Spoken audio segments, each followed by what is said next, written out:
안녕하세요. 영화부 부모님들. 이번 주일 영화부 함께 나눌 말씀은 창세기 39장과 40장 말씀입니다. 요셉의 두 번째 이야기인데요. 요셉의 생애에 있어서 가장 힘들고 어두웠던 시간이 아닐까 생각이 듭니다. 왜냐하면 하나님께서 주신 꿈을 꾸었는데 형들에 의해서 애굽에 팔리게 되고 애굽에 가서 다른 사람의 집에서 종살이를 해야 했고 억울한 누명을 쓰게 되면서 감옥에 갇혀 생활을 해야 했기 때문입니다. 그런데 놀랍게도 39장과 40장 말씀에 하나님이 요셉과 함께 하셨다, 요셉의 인생을 형통하게 하셨다라는 말씀이 가장 많이 나옵니다. 무슨 뜻일까요? 어떤 의미일까요? 우리가 볼 때에는 어둡고 일이 꼬이고 막히고 억울하고 점점 더 어두운 상황으로 가는 것 같은데 하나님이 보실 때에는 요셉이 점점 총리가 되어가는 과정으로 더 가까워지기 때문입니다. 요셉이 고난 중에도 형통할 수 있었던 두 가지가 있습니다. 그것은 요셉이 고난을 잘 통과한 비결인데, 첫 번째는 하나님의 절대 주권을 무조건 신뢰했다는 것입니다.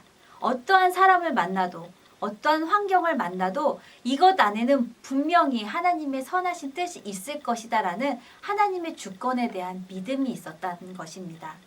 그 믿음이 있었기 때문에 요셉은 자기를 판 형들을 원망하지도 않고 억울하게 누명을 씌운 보디발의 아내를 복수하고자 하는 마음도 전혀 갖지 않습니다. 왜냐하면 이 모든 상황과 환경은 하나님의 섭리 안에 있다는 것을 믿었기 때문에 원망과 불평이 아닌 하나님의 때를 기다리며 성실하게 하루하루를 살아낸 것입니다. 하나님이 요셉을 특별 훈련시키신 두 가지 과목은 바로 종살이와 감옥살이였습니다.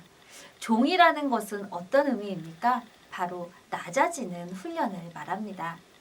아버지의 사랑만 받고 자랐던 요셉이 누군가의 집에서 종으로 전락되어 산다는 것은 정말 어려운 힘든 시간이었을 것입니다. 사랑만 받고 오냐오냐 자랐기 때문에 누군가를 섬긴다, 낮아진다라는 것은 처음 경험했을 것입니다. 예수님께서도 이 땅에 오실 때 신이신 하나님께서 인간의 몸을 입고 이 땅에 오셨다는 것은 자신을 낮추셨다는 것입니다. 섬김을 받으려 함이 아니라 도리어 섬기러 오셨다고 말씀하셨습니다. 영혼을 살리는 일, 생명을 살리는 일들을 하기 위해서는 먼저 우리는 낮아지는 훈련을 해야 합니다. 보통 하나님께서 여자들을 낮아지는 훈련의 장소로 쓰실 때는 대부분 기본적으로는 가정에서 하시는 것 같습니다. 특히 결혼을 하고 육아가 시작된 다음부터는 정말 종살이가 따로 없다라고 느낄 정도로 그 훈련이 본격적으로 시작이 됩니다. 지금은 낮아지는 훈련 중이다라고 방문에 써 붙여놔야 될까요? 자꾸 잊어버리는 것 같습니다. 높아지고 싶고 섬김을 받고 싶은 것이 우리의 마음이 아닐까 싶습니다. 남편을 내조하고 자녀들을 돌보고 집안일들을 밥하고 빨래하고 청소하고 끊임없는 일들을 해야 하는 그런 상황들, 또한 시댁과의 관계 속에서 좋은 말씀을 듣기보다 한마디에 섭섭하고 한 가지 행동에 서운하게 느껴지는 그런 상황에 우리가 놓이게 되는데, 그때마다 우리가 기억해야 할 것은 우리는 낮아지는 훈련 중이다. 종살이로 하나님께서 우리에게 특별 수업을 가르치시는 시간이다라는 것을 기억하는 것이 중요합니다. 그냥 내가 종이 되겠다, 하나님이 낮아지시는 훈련을 시키실 때 내가 빨리 낮아져서 하나님이 주신 이 훈련의 시간을 마치겠다라고 받아들이고 이 시간을 지나가는 것이 훨씬 편합니다. 물론 잘 되지가 않습니다. 이것 또한 과정이 필요합니다. 요셉이 종살이와 감옥살이를 빨리 끝내고 13년 만에 훈련의 시간을 통과했던 비결은 바로 이것입니다. 분명 하나님의 선하신 어떤 뜻이 있을 것이다 라고 받아들인 것과 종으로서 낮아지는 훈련을 성실하게 한 것입니다. 그리고 두 번째 과목은 감옥살이입니다. 우리는 감옥이 따로 없지 않습니까? 정말 감옥은 어떤 곳이죠? 자유가 없습니다. 우리는 하나님이 감옥 생활을 하게 하실 때 그냥 감옥에서 갇혀 사는 것이 가장 좋습니다. 어떻게든 나가보려고 떼써보려고 하면 그 시간이 길어집니다. 요셉도 자신이 술 맡은 간원장의 꿈을 풀어준 후에 자신을 기억해달라고, 이 감옥에서 나가게 되면 나도 조금 대변해줘서 나도 이곳에서 좀 나가게 해달라고 부탁하지만 술 맡은 간원장은 요셉을 잊어버립니다. 누가 그렇게 하셨을까요? 하나님이 잊게 하신 것입니다. 왜일까요? 아직 하나님의 때가 되지 않았기 때문입니다. 그런데 어느 날 하나님이 술 맡은 간원장이 요셉을 기억나게 하십니다. 바로 그때가 요셉이 바로왕 앞에 서는 날이 되기 때문입니다. 우리도 하나님께서 감옥에 두게 하실 때, 물론 집이 그렇게 감옥이고 어둡지만은 않습니다. 그냥 표현을 하자면 자유가 없지 않습니까? 우리의 시간도 없고 우리가 하고 싶은 것도 못하고 이 시간들 맨날 옷도 추리닝 입고 머리도 질끈 묶고 정말 감옥 생활 같지 않습니까? 친구들도 못 만나고 자유로운 삶이 없습니다. 하나님이 그런 시간을 허락하실 때는 그 시간을 그냥 지나는 것이 가장 속편합니다. 그리고 한 가지 기억해야 할 것은 이 시간이 헛된 시간, 허무한 시간, 허전한 시간이 아니라 이 시간을 통과하게 하시는, 훈련케 하시는 하나님의 분명한 뜻과 섭리가 있고, 이 시간을 지난 후에는 하나님께서 우리를 생명의 부양자로, 사람을 살리는 사람으로 세우시기 위해 우리가 이 연단의 시간을 지나고 있다는 것을 기억해야 합니다. 하나님에 대한 절대적인 믿음과 신뢰를 가지고 우리가 이 훈련들을 잘 지나간다면 그 어떤 시간보다도 정금과 같이 단련되어져 나올 것입니다. 그리고 시간이 별로 없지만 정말 한 가지 나누고 싶은 것이 하나 있습니다. 이것은 바로 우리 자녀와 관계된 부분입니다. 자녀들이 조금 크다 보면 하나님께서 이 자녀들도 다루시는 시간이 있습니다.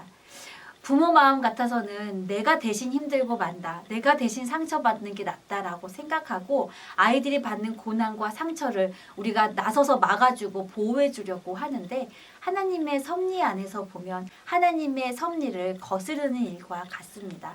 때로는 내 아이가 억울한 일을 당하고 아픔을 당하는 일이 있더라도 물론 그것이 어리고 미성숙할 때는 우리가 보호해줘야 되는 차원이 있지만, 아이가 어느 정도 성숙한 후에는 그 시간을 견뎌나갈 수 있도록 우리가 바라보고 기도해 줘야 되는 시간이 필요합니다. 가끔씩 학교에서 아이들의 다툼이 있을 때 부모 싸움으로 많이 이어지는 것을 보게 되는데, 바로 부모가 그것을 나서서 해결해 주려고 하다 보니 오히려 부모 싸움이 되는 것을 봅니다. 저도 아이들을 많이 키우다 보니 이런저런 일들을 겪게 되는데, 하나님께서 우리 아이들을 단단하게 하시고 단련하게 하시기 위해서 조금 아픈 시간을 허락하실 때가 있습니다. 우리는 그럴 때 지켜보고 바라보면서 하나님께 기도해야 합니다. 아이가 이 시간을 잘 지나면서 또 하나님이 허락하신 이 시간 속에서 귀한 깨달음을 얻고 영혼을 사랑하는 마음을 또 가질 수 있는 시간이 될 수 있게 해달라고, 또 더 견고해질 수 있는 시간으로 지나게 해달라고 우리가 눈물로 기다리며 기도해야 되는 시간이 필요합니다. 더 자꾸 길어지다 보니 이제 마무리하고 성경 이야기를 시작하도록 하겠습니다. 야곱의 12아들 중 11번째 아들 요셉입니다. 아버지의 사랑을 받고 멋진 꿈도 꾸게 되었는데 형들의 미움을 받고 애굽의 종으로 팔려오게 됩니다. 과연 어디로 팔려오게 되었을까요? 하나님의 인도하심은 참 놀라운 것 같습니다. 애굽의 바로 왕의 시위 대장이었던 보디발의 집으로 오게 되었습니다. 아버지의 사랑만 받았던 요셉이 다른 사람의 집에서 종으로 잘할 수 있었을까요? 외롭고 힘든 시간이었지만 요셉은 분명 하나님의 어떤 뜻이 있을 것이다 라는 믿음을 갖고 있었기 때문에 형들을 원망하거나 미워하지 않고 성실하게 하루하루를 종으로서의 삶을 살아가게 됩니다. 집주인이었던 보디발이 요셉을 보니 하나님이 요셉과 함께 하시다는 것을 느낄 수 있었습니다. 그래서 보디발은 요셉을 가정 총무로 삼고 집안의 모든 일들을 다 믿고 맡기게 됩니다.